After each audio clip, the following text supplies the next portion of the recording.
Assalamualaikum warahmatullahi wabarakatuh. Ibu, Bapak Guru, salam sehat dan salam bahagia. Penerapan model pembelajaran kolaboratif dapat diterapkan dengan berbagai macam metode. Sejauh ini terdapat beberapa metode yang umum digunakan.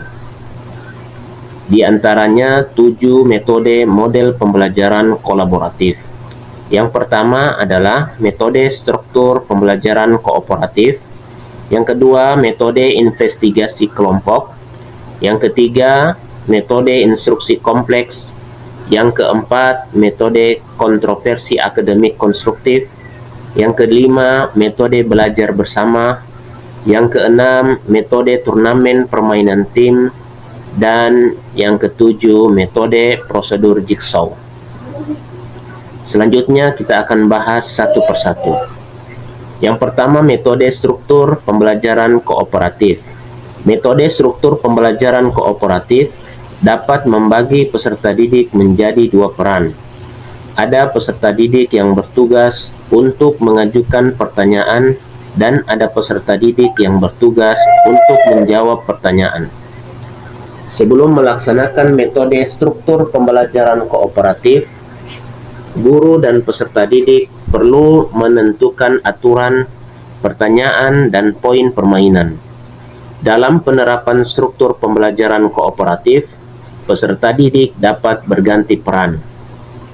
Permainan ini akan mengasah daya ingat dan kecerdasan peserta didik. Jika peserta didik yang berperan sebagai penjawab mampu menjawab pertanyaan dengan benar, maka akan mendapatkan poin. Yang kedua, metode investigasi kelompok. Metode investigasi kelompok merupakan metode yang berorientasi pada pembelajaran berbasis masalah. Setiap anggota kelompok dituntut agar bisa merencanakan sebuah penelitian yang berkaitan dengan topik atau materi pelajaran. Dalam memecahkan masalah, semua anggota kelompok memiliki peran dan tugasnya masing-masing. Setiap kelompok perlu merencanakan proses penyelesaian masalah, strategi yang akan digunakan, serta bagaimana konsep presentasi yang akan dilakukan. Penilaian metode ini didasarkan pada proses dan hasil kerja kelompok. Oleh karena itu, butuh kerjasama yang baik antar seluruh anggota. Yang ketiga adalah metode instruksi kompleks.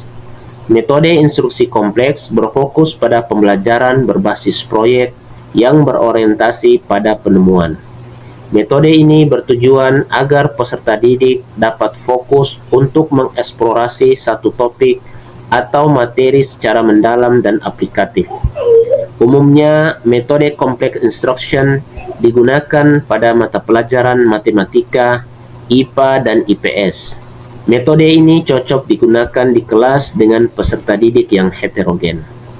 Penilaian metode belajar instruksi kompleks ini berdasarkan kinerja dan hasil kerja kelompok. Metode yang keempat adalah metode kontroversi akademik konstruktif. Metode ini berfokus pada proses pembelajaran studi kasus. Setiap kelompok dibawa pada suatu studi kasus atau permasalahan yang memiliki beberapa pilihan solusi.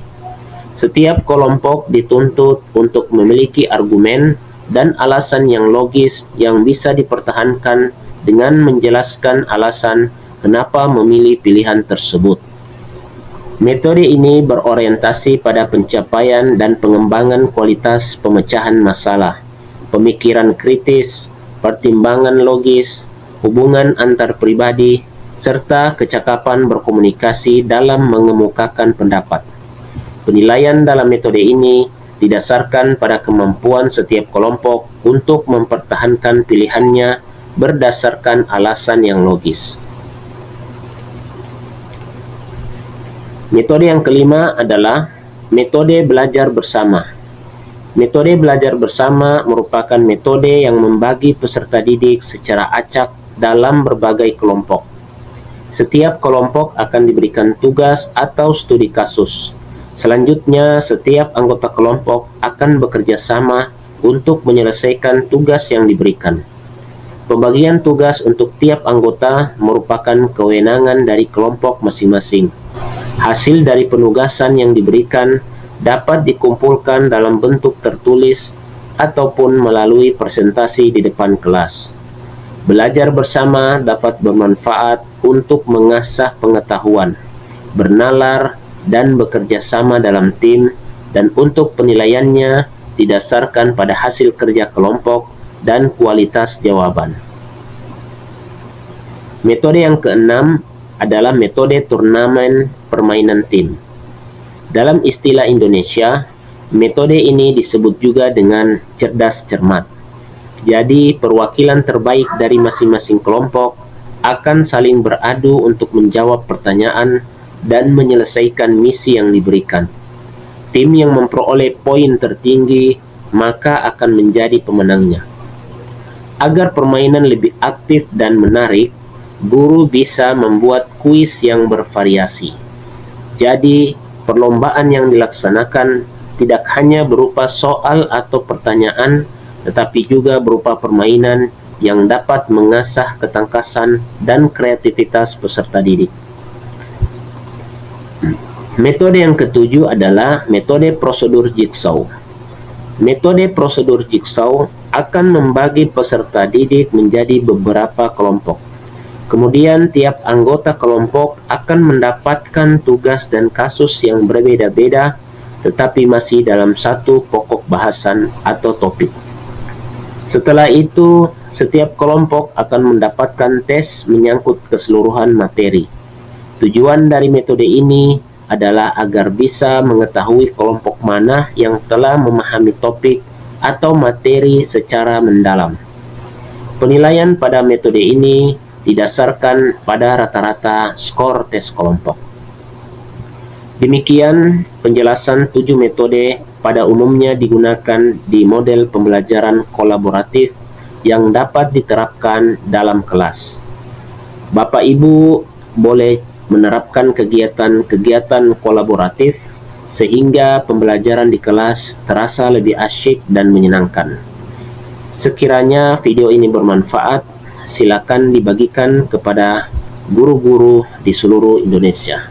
Assalamualaikum warahmatullahi wabarakatuh.